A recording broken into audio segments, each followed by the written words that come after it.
Why bother with a VPN? Why add yet another subscription model to the heaping pile of cash that's already coming out of your bank account each and every month? What's the point, right? Well, there are a lot of good reasons, but primarily cyber threats are ever evolving. That's never going to stop unless we suddenly go back to the Stone Age tomorrow. That's going to be a constant issue of concern. Number two, most people don't want to have their privacy violated. It's as simple as that. You want to be able to get online, do your thing, and not worry about somebody's prying eye selling your data or, invading your privacy or getting your information and using it for who knows what. So we want to take what is said about VPNs and what VPNs provide for you, obviously. Some of them are exaggerated, some of them are accurate, and we want to clarify why bother with a VPN. Why have a VPN?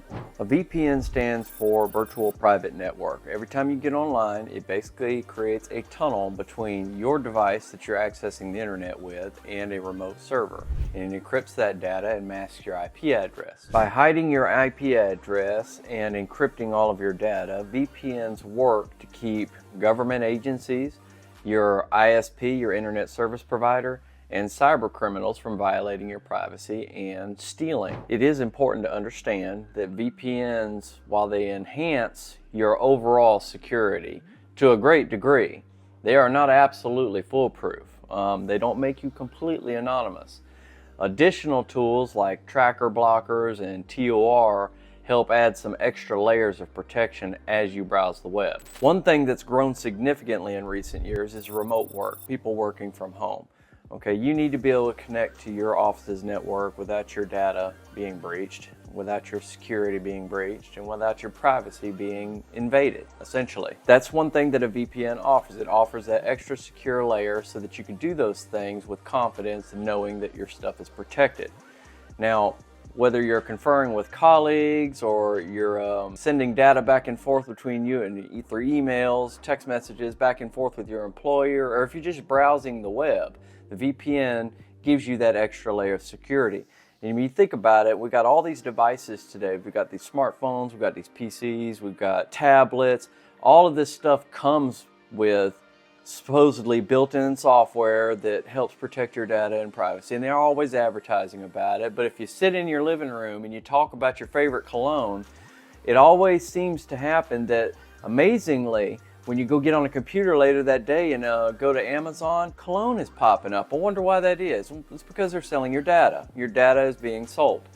VPNs can help shield you from a lot of that nonsense. And it also means you need to work on your microphones on your devices as well. One thing that doesn't get talked about a lot when it comes to VPNs, and I'm not sure why, because there's so many people out there that love to stream and want to watch shows that aren't located in their area, things of that nature, is bypassing geolocations or geo-restrictions. Now, that's something that VPNs will allow you to do in general.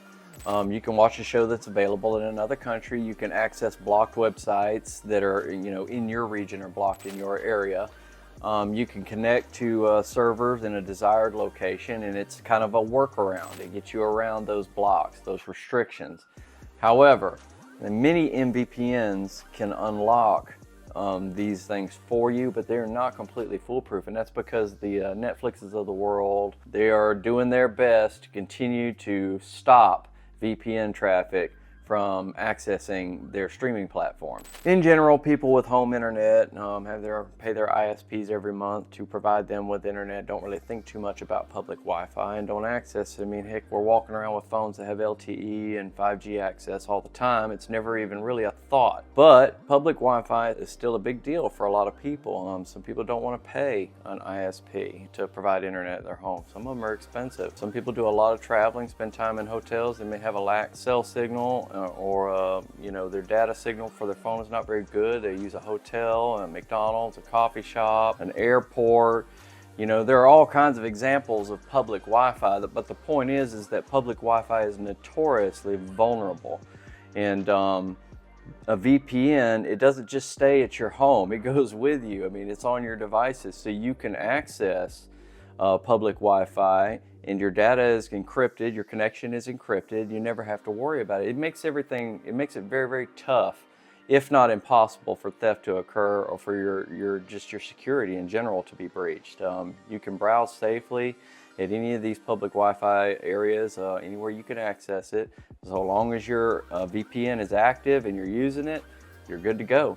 Now, we all live in kind of a bubble, all right? No matter where you're watching this video from, your understanding of things is based on where you're at. But some parts of the world, there are serious restrictions on access to the internet.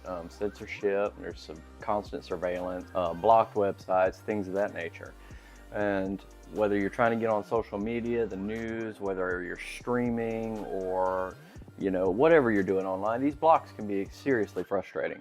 Now, VPNs help you get around all of that because they spoof your location. By spoofing your location, it shows up as not where you are.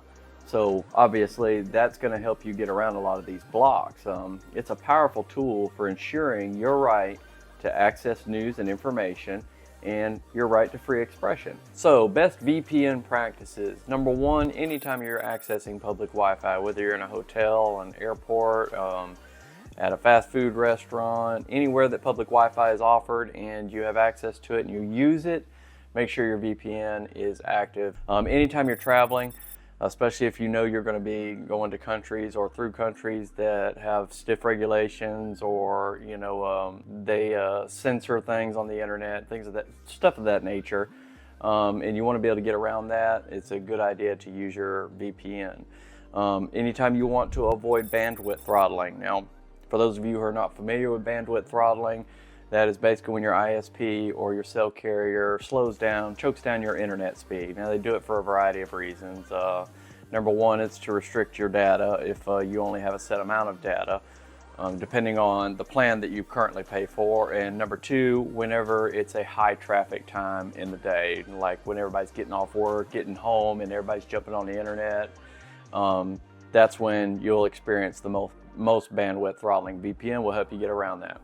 All right, number four, anytime you're doing online shopping, if you're going to access your bank account or your debit cards or your credit cards or anything of that nature at any time online, no matter what you're shopping for, no matter how safe you think it is, use your VPN. Now, if you're looking into VPNs for the first time, you probably run across the free options, free versus paid.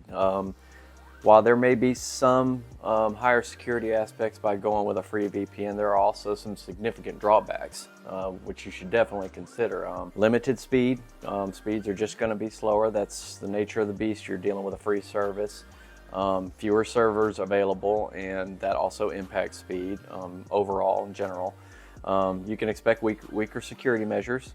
And one of the worst things to me is when you're dealing with these freebies is that a lot of them will log your data. That means that they're basically doing exactly what they're supposed to be protecting you from, which is taking your data.